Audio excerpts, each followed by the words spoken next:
In the headlines, terrorists invade Kaduna community, kill pastor's son, kidnap wife, 3 others. Court rules only Independent National Electoral Commission can decide method of collecting and transmitting results. Naira scarcity hits poultry farmers and egg sellers. And away from Nigeria, first European Union humanitarian aid plane arrives in the Democratic Republic of Congo amid crisis. Hello and welcome to Trust News Update. I'm Darshan Husseina Usman.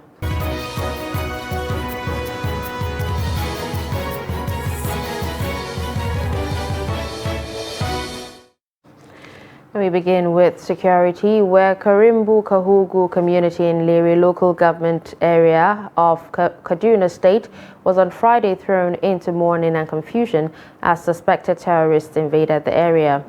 The gunmen killed the son of a Baptist church resident pastor in the community, kidnapped his wife and 3 others. The vice chairman, Kahugu National Development Associations, Peter McAdams, who confirmed the incident, said the assailants invaded the village and went straight to the clergy's residence. The police public relations officer of the Kaduna Police Command, Muhammad Jalige, could not be reached at the time of filing this report. Violent attacks and criminal activities were at their lowest ebb in the last few months leading up to the presidential and National Assembly elections. But the question many asked is whether frequency of violent attacks reduced drastically or because media attention shifted to the election and the attacks were underreported. However, a security expert attributes the reduction of attacks to the effect of the Naira redesign policy and focus on the 2023 general elections. The report. There has been a decline in the rate of criminal activities such as kidnapping, murder, burglary, fraud, terrorism, insurgency and secessionist violence in the country as political activities are given more priority and the cash crunch brought by the Naira redesign policy, according to residents, making it difficult for easy operations of criminal elements. Experts say that the aim of the policy regarding crime reduction is being achieved despite experiences of cash crunch on the people. As sustenance of the policy and INEC's conduct at subsequent polls will guarantee more peace and stability. I'm sure in the past 2 months or so, you hardly can hear of kidnap except political kidnap. You know, there are different types of kidnap. You know, the people who go for economic reasons to get money and people who go to kidnap their political opponents. So those ones are targeted. But for the regular economic kidnap is on the decline. I can remember vividly some areas we are having constant robbery before the policy. But now, I think it's, since the introduction of the CBN policy, there is this reduction. It has drastically declined. It has reduced to some extent. The way they usually demand for ransom is not as reduced because where is the money? The money is no longer in circulation. And even if you have to pay this ransom, you understand, it will be through the banks and it can easily be traced. On sufficient reporting of these incidents, experts says the media does its part, but focus and expectation is more on political activities. Mostly what we are talking about now, political activities. You wake up in the morning, is election, election, election. Everybody talking about election, manipulation of the processes and all what have you. So that's what is trending. So, but that is not to say that when there are criminal activities, they shouldn't be reported to. Mike Ejiofor says for peace to continue to reign in the country, the Naira redesign policy must be maintained and transparency in the conduct of the state elections must be more credible to avert any uprising. The peace and stability in this country after the election lies in the hand of INEC. So they must be serious. They must take this very serious to ensure. Nobody is interested on who wins the election.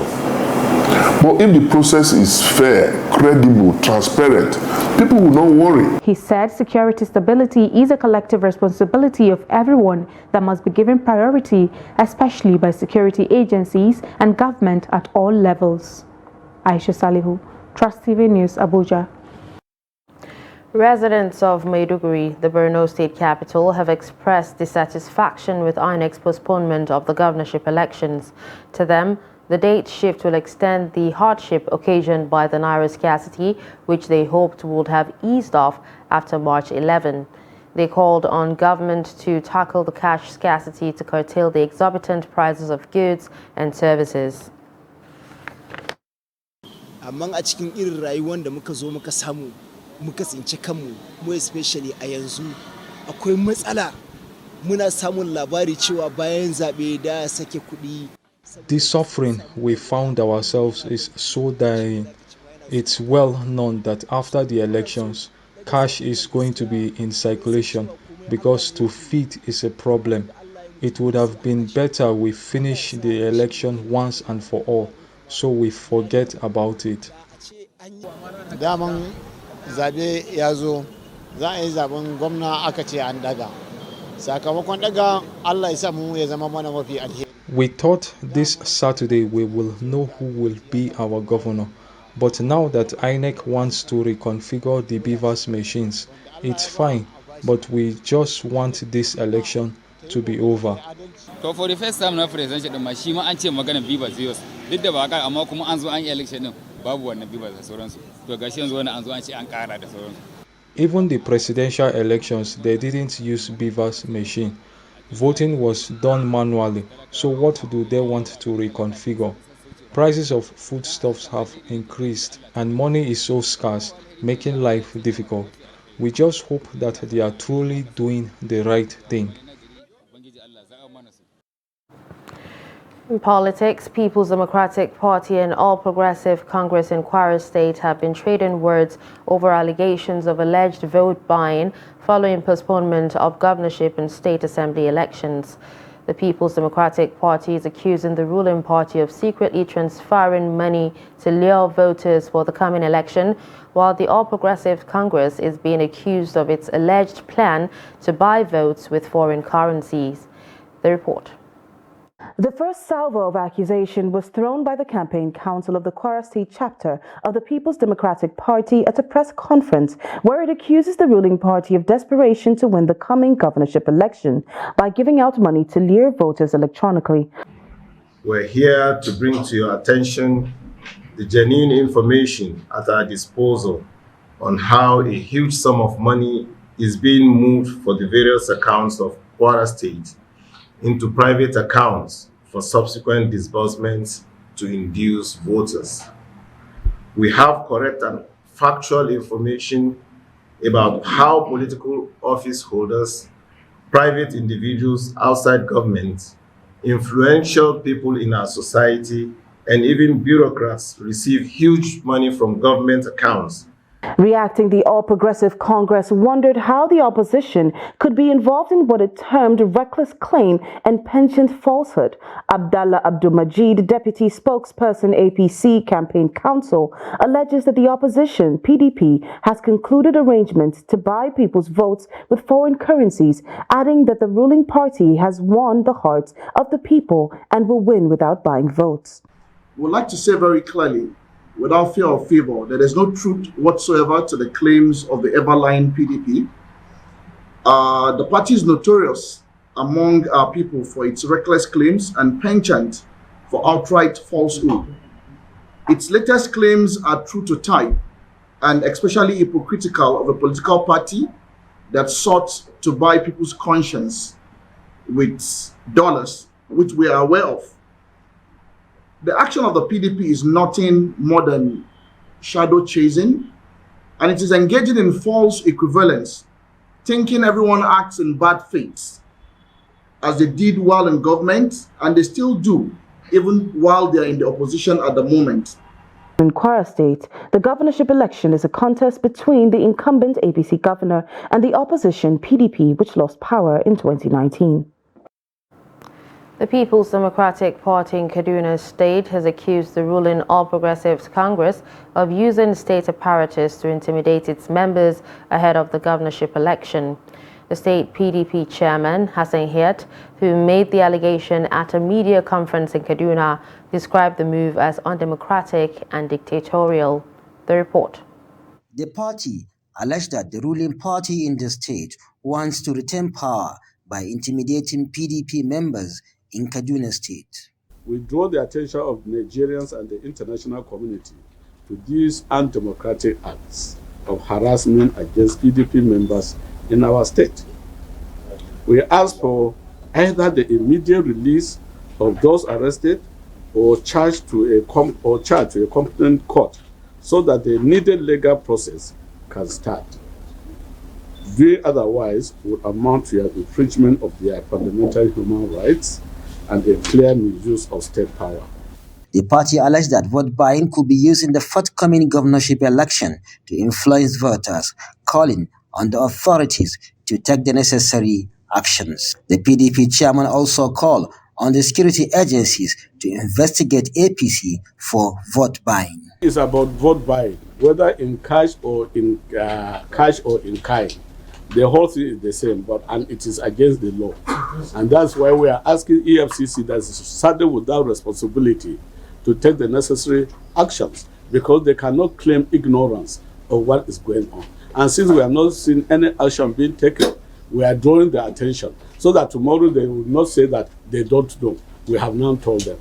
The chairman of the APC in Kaduna State, Emmanuel Jakada, and Secretary Yahaya Baba Party could not be reached for comment on the allegations by the opposition party in the state. Bello Musa, Trust TV News, Kaduna.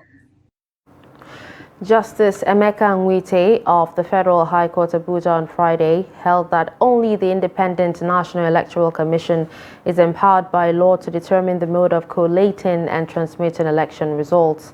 In a judgment, Justice Nwite stated that only INEC has the prerogative to direct how the polling unit presiding officer should transfer election results, including the total number of accredited persons and results of the ballots. Justice Nwite further held that the collating and transferring of election results manually in the 2023 general elections cannot be said to be contrary to the relevant provisions of the Electoral Act 2022. The judgment was on a suit filed by the Labour Party with INEC as the sole defendant. The party had prayed the court to declare that INEC has no power to opt for a manual method other than the electronic method provided for by the relevant provisions of the Electoral Act 2022. It urged the court to issue an order directing INEC to comply with the Electoral Act on the electronic transmission of results in the general election. In the judgment delivered on January 23, 2023, Justice Nwite held that the plaintiff misconstrued the provisions of the law and proceeded to dismiss the suit. Poultry farmers and egg sellers are feeling the heat of the naira scarcity as the cashless policy affects businesses and means of livelihood. Noel Samson reports that egg sellers in Abuja are recording losses due to the cash crunch. Take a look.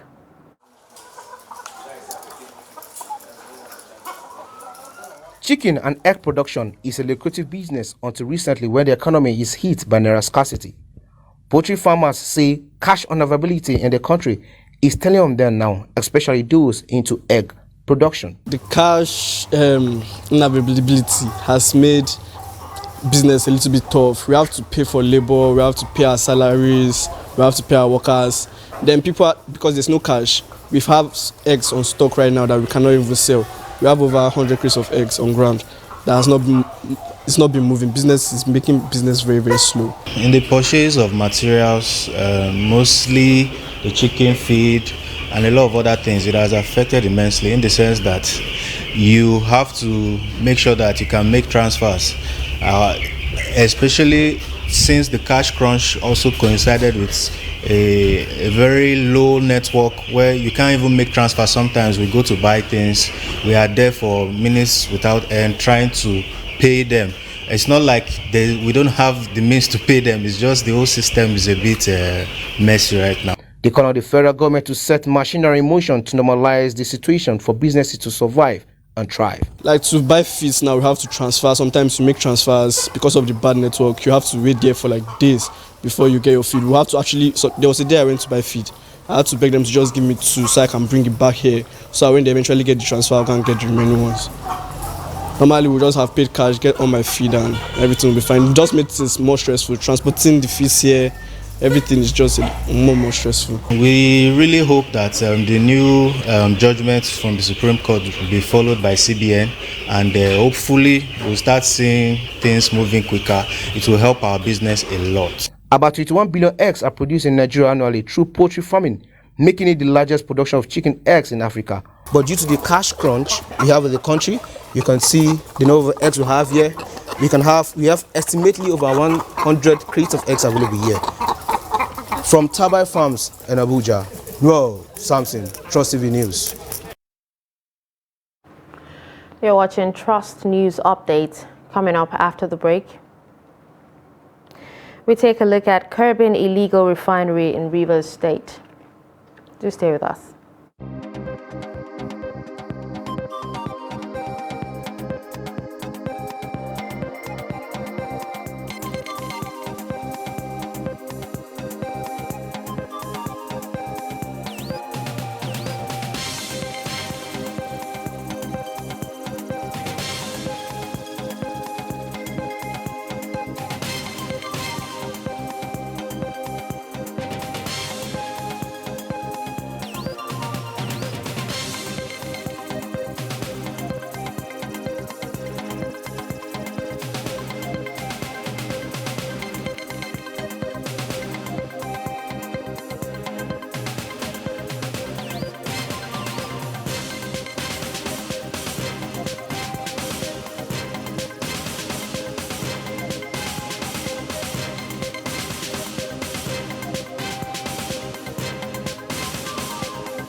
Now, as part of efforts to support Africa's goal of strengthening... Now, looking at the activity chart, as you can see right here, a total volume of 130... Created a Boko Haram crisis that at that time was restricted to Yobe. How secure are they? You can see security men with blood. This is the road leading up to the... Really, if you look at England squad, you are looking at EPL, you are looking at their names. You are not looking at...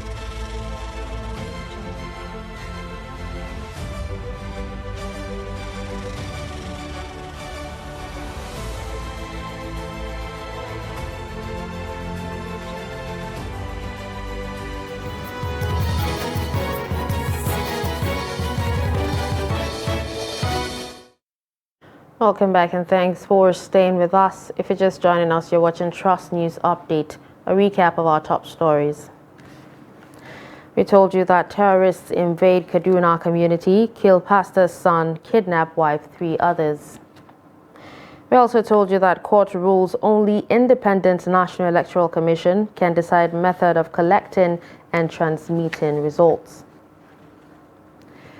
Moving to other stories, Chairman of the National Population Commission, Nasir Kwara, has said commencement of the 2023 National Population and Housing Census, which was earlier slated for March 29, is likely to be affected by the postponement of the governorship and state assembly elections.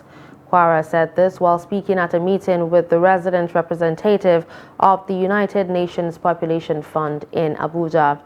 The state elections, which were earlier scheduled to hold on March 11, have now been rescheduled for March 18 by the Independent National Electoral Commission. The chairman told reporters that he will consult with President Muhammadu Buhari for a suitable date for the national census. The resident representative of the United Nations Population Fund, Eula Mueller, pledged the support of UNFPA in ensuring the success of the exercise. While reiterating the significance of the exercise to the attainment of the Sustainable Development Goals, Mueller explained that the conduct of the post-enumeration survey will also give credibility to the census. Meanwhile, the National Population Commission says it will generate quality data that will meet international standards in the 2023 Population and Housing Census. Director, Public Affairs of the National Population Commission said this in an exclusive interview with Trust TV. Nigeria is set to conduct a national population census. But unlike previous headcounts, the 2023 edition is expected to be digital. without the use of papers. As you know, this sensor is going to be digital. We have received the personal digital assistant that we're going to use for the exercise. And right now, those personal digital assistants, which will be used to collect information on the field, they are being configured in such a way that will make the census process very, very smooth, transparent, and error-free. But do Nigerians think this can be achieved? INEC emphasized and gave us full assurance that there's going to be electronic upload of the results. You and I know how it ended or how it's panning out. So for now, I cannot say they will succeed 100% because of that experience. But it's another thing to their advantage to improve on their own technology. No, they can't deliver. Because I know before, when they are doing census, they used to go to houses from one room to another, counting how many children, how many men, how many women, in fact, everybody are counting. But going digital without counting one by one, they won't know how many we are in Nigeria. Yes, it can work if they will be faithful to what they have said. Because in the last election, the INEC chairman have given us assurance that BVAS will work. But at the end of the election, we know what happens. And the outcome is being contested in the court of law. If they will do what they say according to their promise, it will be more better. Then we will know the actual number we have in Nigeria. And what lesson should MPC learn from INEC? I've had complaints or issue or concern raised that INEC adopted technology and perhaps maybe it didn't achieve the intended purpose or as much as they thought. Well, and MPC will also do it whether we're going to have the same result. First, we must get it clear at this level, we cannot run away from technology. Of course, we must also recognize the fact that technology also has its own problem. But the type of technology that will be adopted by MPC, I can speak for that. I don't know the details of the BVAS used by INEC, but I know that our own processes, we have tested it over time and we're sure that it's going to work. The Commission, however, urged Nigerians to assist the MPC achieve this feat by rendering help to the census staff and give accurate data while making themselves available for the head count. Martia Umar, Trust TV News, Abuja. Nigeria's Security and Civil Defense Corps in Rivers State says it will continue to wage war against oil theft and economic sabotage by elements who are bent on undermining the economic growth of the country. NSCDC commandant in the state, Michael Oga, said this at an illegal local refinery at Otamiri Eche local government area of Rivers State. The report. The Nigeria Security and Civil Defense Corps has uncovered an illegal local refinery at Otamiri Eche local government area of Rivers State, which sells crude from OML 17 fields operated by Hires Holding Oil and Gas Limited. NSCDC Commandant in Rivers State, Michael Oga, lamented that the command is employing new strategy of operations by illegal oil thieves. Oga explained that for the eagle eye of the command and the sustained intelligence gathered from informants, it would have been difficult to uncover the illegal oil bunkering activities ongoing in such a remote part of the town.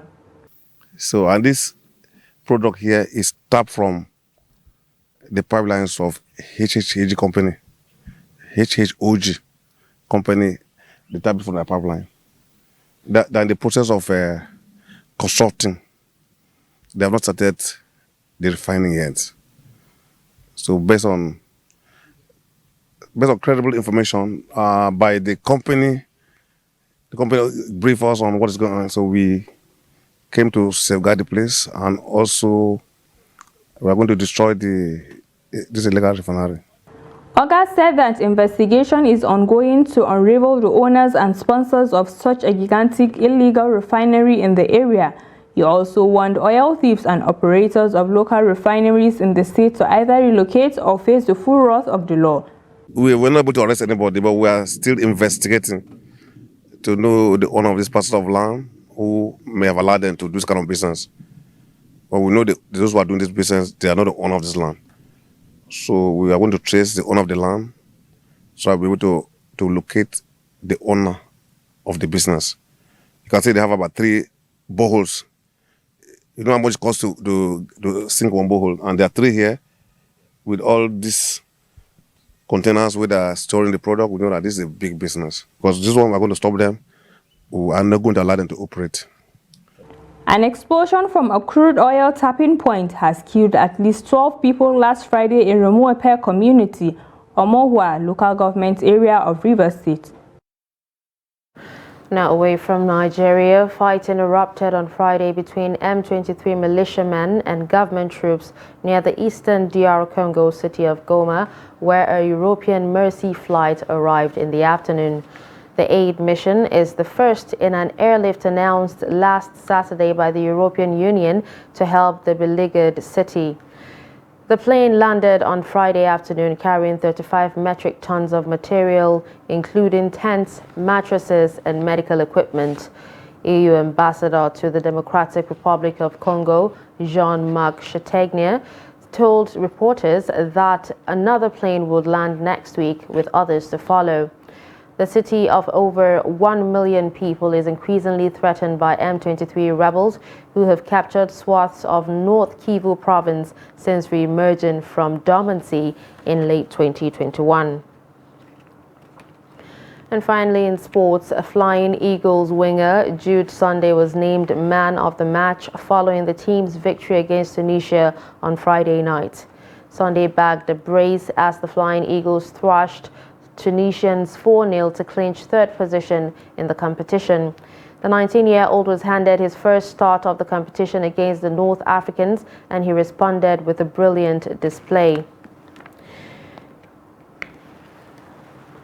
And with this, we've come to the end of Trust News Update. Don't forget to follow us across all our social media platforms. I'm Darshan Husseina Usman. Thanks for watching.